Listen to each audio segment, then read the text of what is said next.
I'm pregnant with the boss's child. Could you please get a divorce soon, old lady? The woman who called me an old lady to my face was just 22 years old, freshly out of college. She deliberately clung to my husband, the president's arm, and smirked at me, leaving me nothing but to sigh. My husband, always busy with work, never came home, always out on business trips. It turns out, those weren't for the sake of his employees, but for his own affairs. I felt terrible for the staff. When I said nothing, the young woman beamed triumphantly. Well, it must be a shock, huh? To have your husband, who earns $100 million a year, taken away.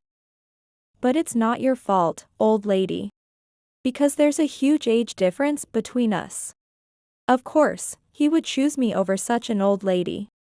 I'm going to be the celebrity wife from today, so you should live within your means, old lady. Despite my growing anger at being repeatedly called an old lady, something else caught my attention. $100 million a year, whose story is that? The young woman looked at me with a puzzled expression. From the way she spoke, she seemed to think my husband made $100 million a year. I looked at my husband, whose complexion had clearly worsened. At that moment, I had a good idea of what explanations my husband had given her. And I turned to her with the brightest smile. Hey, do you know? That person is. I am Emily, 50 years old. I met my husband Tom, of the same age, through a friend's introduction, and we got married. After marriage, we started a company together, struggled together. And now we've grown it enough to hire employees. Although we married late because we were busy with work and have no children, we live fulfilling days. However, as expected with age, I feel more tired than when I was younger. And I feel pain in various parts of my body, yet continue working. The same must be true for Tom. But if his hard work at the company and his efforts for the company were evident, I would at least offer some kind words daily. But from my husband, Tom, I can feel no such earnest attitude toward his work. Today, as soon as he returned home, he lay down on the sofa, watching TV and lounging around. Even when he does speak, it's just complaints about this or that part of him hurting. He acts as if I should listen to him because he supposedly works more than I do. Hey, get me a beer. It started again today. Get it yourself. I'm working on the materials for tomorrow's meeting. Tom opened the refrigerator with an exaggerated sigh. Really, doesn't someone here know how to pamper her husband? A wife should support her husband. If you just listened obediently, you might seem more charming. Initially, as we didn't have children, we could spend more on ourselves than others. Dining at upscale restaurants and frivolously calling our outings dates. Thinking we'd always get along just as well. Bringing work home and flaunting to me that you're busy with work. And relied upon at the company, it's because you're so fussy that you never finish your work. And so, he continued to taunt me today, irritating me and then quickly going to bed. Leading his whimsical life. Recently, it's apparent that he's not genuinely invested in his work. He tries to look good, claiming no one is more dedicated to the company than he is, but it's all talk. He becomes arrogant in the presence of only subordinates. Sometimes assigning menial tasks based on his preferences rather than their capabilities. No subordinate would dare complain to him. And as for raising it with someone higher up, who do you talk to about a boss who spends his days preaching? It's only a matter of time before the employees break down. If I speak up, he says it's not my business or that it's his concern to handle. But I can't just ignore the growing unease within the company. I didn't want to bring work discussions home, but the only time he's around is after dinner. As I was clearing up after dinner, I broached the topic with Tom. Haven't you been a bit harsh with your subordinates recently? What are you talking about? Tom asked back while watching TV. It looks like you're making your subordinates do your work. He sighed heavily. The company's performance has been declining. And I'm trying to start a new venture to contribute something. That's how you talk to someone who's trying? He muttered sarcastically to himself. A new venture? What's that about? I haven't heard anything. Because you and the other employees don't do anything, I have to step in. I'm not pushing work onto my subordinates. I'm asking for their help because there isn't enough time to work on the new venture. He said this without even looking at me. You complain that I have a bad attitude towards my subordinates. That I am forcing work onto them, or whatever. Me, a company-minded person, is annoyed by you. It seems he didn't take my warning well. What you're doing is just imposing on others. Do you think your subordinates can just say no when you ask them? If you're asking them, you should at least be covering for their workload, shouldn't you? Otherwise, it's just more work for them, and they can't handle that. Yeah. I got it. What a nag you are. He said this wearily and went to his room. Afterwards, seeing Tom merely coming to the office without actually working, both I and the employees could only grow more irritated. When I finally get fed up and force myself to make time at work to confront him. He works hard for about an hour. But soon he's just on his smartphone the whole time. And he doesn't seem to be serious about anything. The employees probably have a lot they want to say, but since I am his wife, they feel they cannot speak up. I had no choice but to keep an eye on Tom and support the subordinates. Seeing this, he looked down on me, showing no signs of improvement. We had agreed to decide on the company's direction together. Yet, this new venture that he keeps talking about, I've never even heard of it. If the performance is declining, we should be investigating the causes and urgently devising countermeasures. I'm fully committed to this. But the company's performance can't recover because Tom keeps meddling. Even though I've told him that launching a new venture now is too risky. With our current financial resources and that we can't cover the costs. He won't listen and just shuts down any discussion with a "don't interfere with what I'm doing." Lately, he's been coming home late, and when I ask why, he grumpily says he was meeting with clients. But he seems to be going out frequently. And not just for meals, but apparently to places with women present. He asks to write it off as a business expense. But I can't approve it every time when I don't know who he was with, what the project was, or how many people were involved. Even when I press him, he just says it's for future business or a key client. But never gives specific names. He even says that as long as there is a receipt, it shouldn't matter. One day, while I was out on business, I saw him at a cafe. Perhaps he was working on some documents. But knowing him, he was probably just using it as an excuse to get out of the office and slack off. As I approached the cafe to speak with him, I noticed another figure in the window seat. He seemed to be sharing a table with someone. Looking closer, it was a woman, and quite a young one at that. I didn't recognize her. She definitely wasn't one of our employees or someone from a company we deal with. At this time, and during working hours, with whom? Could she be the business partner Tom was talking about? She didn't seem like someone who would frequent a hostess bar. And I wondered if she was really capable of handling a project at her age. I shook my head at the thought.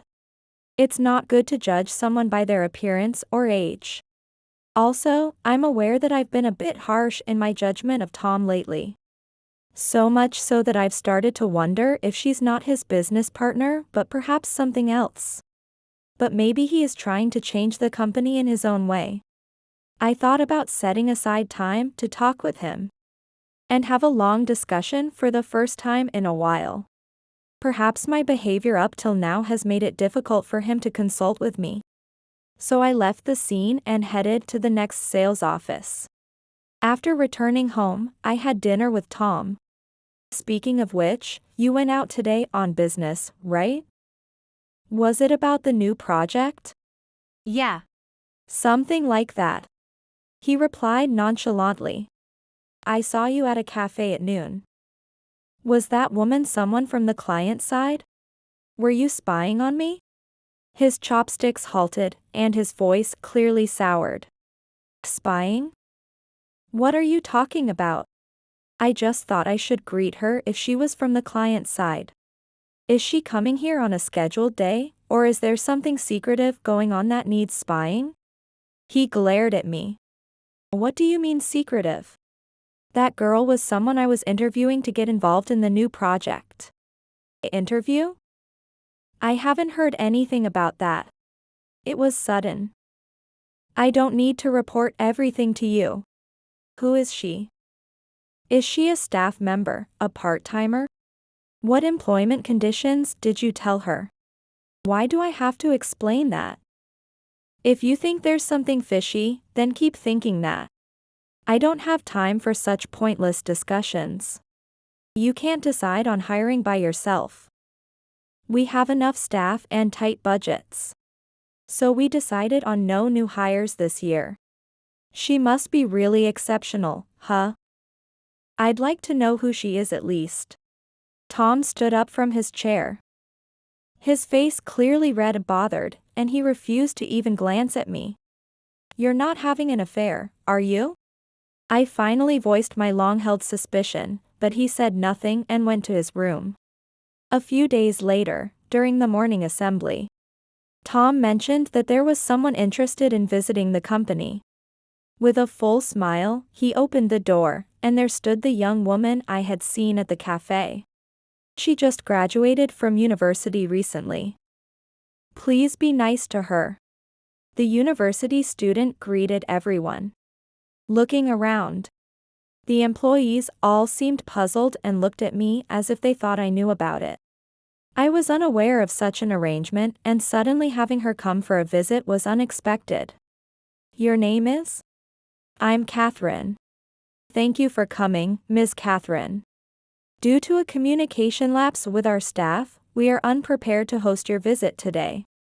May we contact you to reschedule? I'm sorry for coming so suddenly, Catherine said, retreating behind Tom. She clutched the hem of his suit, looking like she was being scolded though she hadn't done anything wrong. He told Catherine not to worry and sent her home, then he sat at his desk looking disgruntled. May I have a word? I called Tom to a meeting room and pressed him about Catherine. Really, you can't just bring someone for a visit out of the blue without consulting anyone. What were you thinking? What's your problem? You were nice to Catherine, but now you lecture me? It's just a company visit, don't make such a fuss. Just a visit? What if she shares what she saw here with someone else? We have a lot of client information here. If there's a visit, we make sure sensitive material isn't visible and that a guide is assigned. Despite my confrontations about his lack of crisis management, Tom was unfazed. He just left the meeting room with a calm face. Seeing Tom casually refer to Catherine and protect her, I grew more suspicious of their affair. Later, when I asked Tom about Catherine, who had visited the company, he said he didn't know what happened to her after her graduation and told me to drop the subject. The new venture he had been boasting about also ceased to be discussed after Catherine's visit. Perhaps it was just an excuse to meet Catherine. And now that things seem to be going well with her, perhaps the company doesn't matter to him anymore. I can't understand why he brought her to the company. If they could just meet outside under the pretext of business calls. Moreover, by bringing her to the company, all employees now know about Catherine. I couldn't understand what Tom was trying to do. Lately, he has been leaving work at the regular time, being the first to leave the office. He doesn't come home, and often doesn't return until the next day. On the rare occasions he is home, he drinks beer while watching TV. And frowns obviously when I return. You came home early today. Yeah. I finished my work early too. Tom replied reluctantly. Bath. Saying so, Tom went to the bathroom. As I was organizing some groceries, I noticed his cell phone on the table. It wasn't particularly alarming until the phone began to ring. It was Tom's phone ringing on the table, displaying the name Catherine. After it stopped and started ringing again, Tom came out from the bathroom, grabbed the phone, and glared at me. "Don't touch my phone. Don't you know what privacy means, you shameless woman?" Saying this, he went to his room. From Tom's room, I could hear him laughing loudly, talking about how noisy I am and how he wants to divorce me and marry Catherine. Suddenly grasping proof of his affair, I wondered what to do. After a moment, I knocked on Tom's room door. "I'd like to talk with both of you. Let's meet all three of us." Tom, still on the phone, joyfully asked Catherine to arrange a meeting. After he hung up, he told me he had decided to divorce me and marry Catherine. And nothing I could say would change that. He looked satisfied. Later that weekend, Catherine came to our house, visibly pleased. She looked around the house and smirked. "So this is your love nest, huh?" Well, it was, until now. Catherine spoke as if the divorce was already settled, sitting at the table while I served her tea. Immediately, Tom came out of the room with the divorce papers, asking me to sign them. Catherine looked at me with a triumphant expression, thinking she had been chosen over me.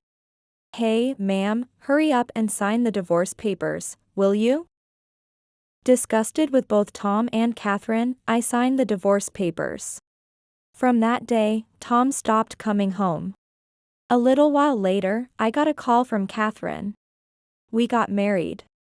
It was a sudden call. I'm pregnant with Tom's child. Starting today, I'm the celebrity wife. She laughed crudely over the phone. "You must be too upset to say anything." That's understandable. After divorcing a husband with an annual income of $100 million, you must be facing a bleak life. Former company president's wife. It's so sad, it brings tears to my eyes. Should I offer you some charity? Was it for the money? Otherwise, why would such a young woman get close to Tom, who had neither good looks nor any other appealing traits? It seems that Tom has been seduced by the young woman and fallen for her. But she seems to have a misunderstanding. Oh, the one with an annual income of $100 million is me, the president. He was just the president's husband and an officer. But since we're divorced, I'll remove him from his position. So, prepare yourself, because you won't be living the life of a celebrity wife. Over the phone, Catherine suddenly fell silent after hearing this. After a moment, she shouted back loudly. "Huh? What's that? I won't forgive you for lying like that, you old hag." With that, Catherine hung up. Soon after, Tom called me. "What did you say to Catherine?" It seemed Catherine had confronted Tom about it. "I just told her that she thought you were the president, but it's actually me. Also, I'm removing you from the officer position, so your salary is going to drop significantly.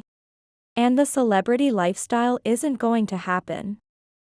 I was just giving her a heads up.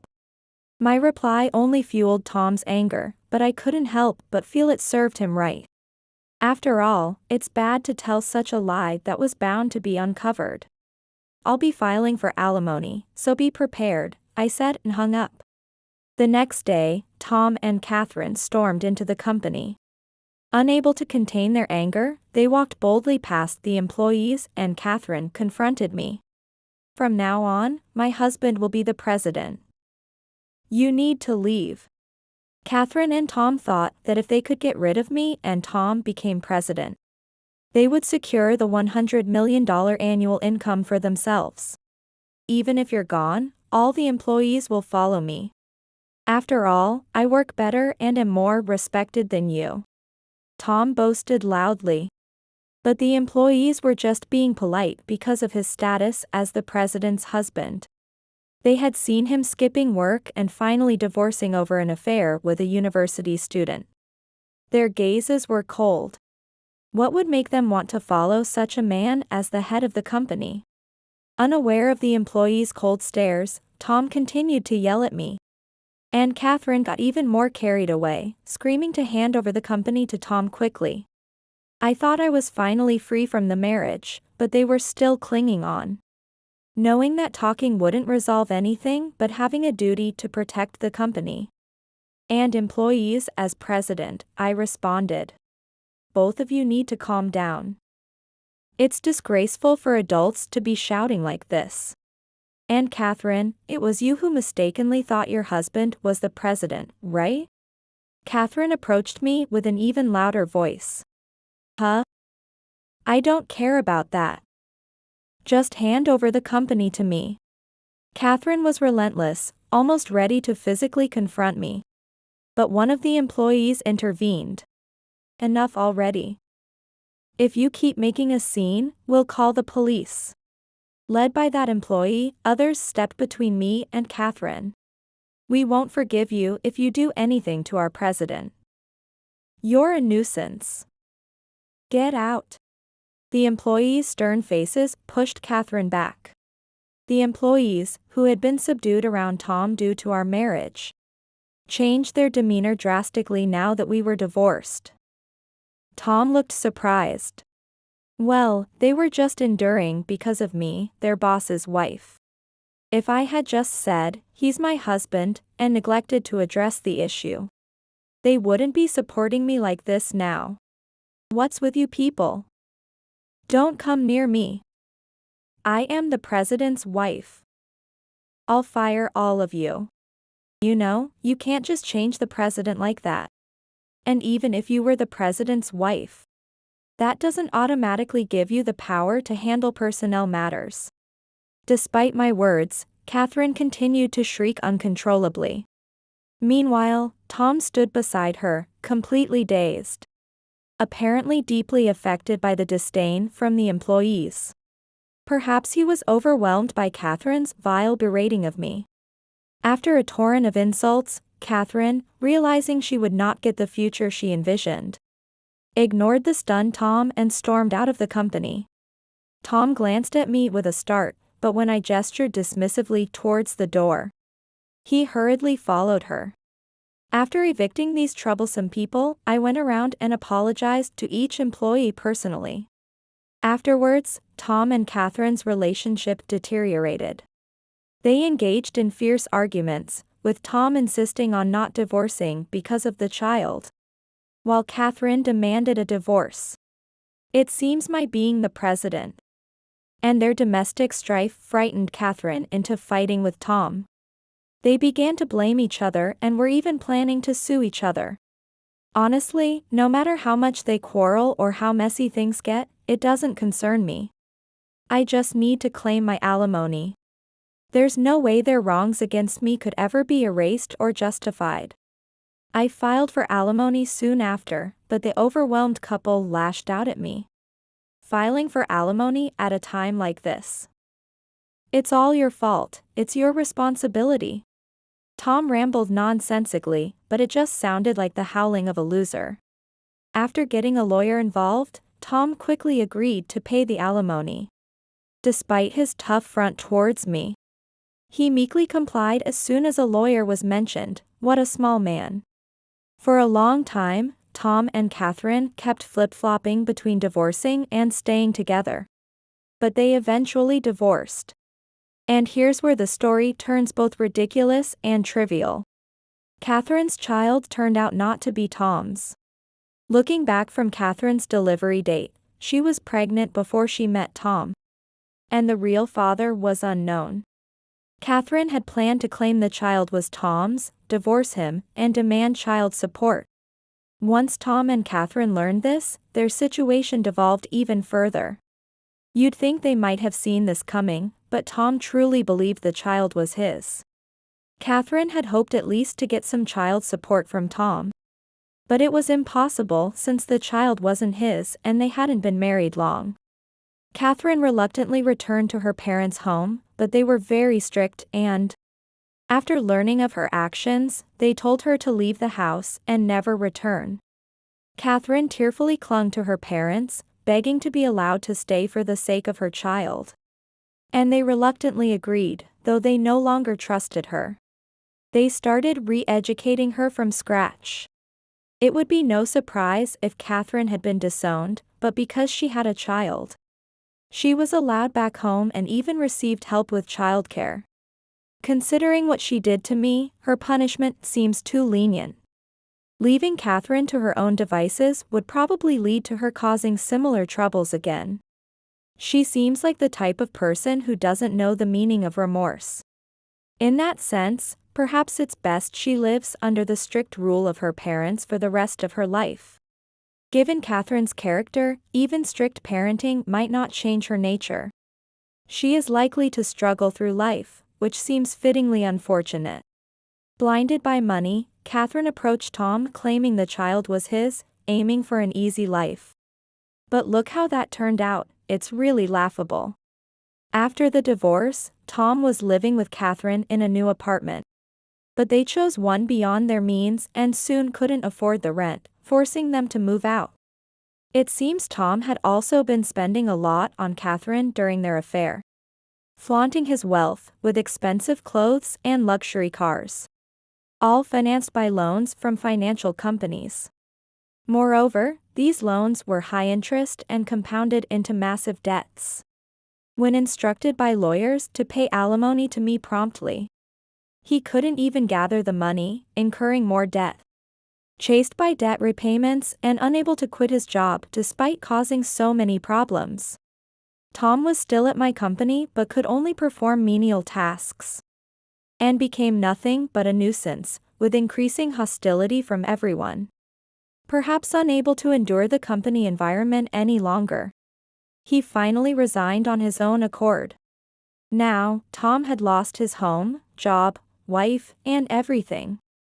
Later, I heard from a company employee that they saw Tom living on the streets, which made me burst out laughing. Serves him right.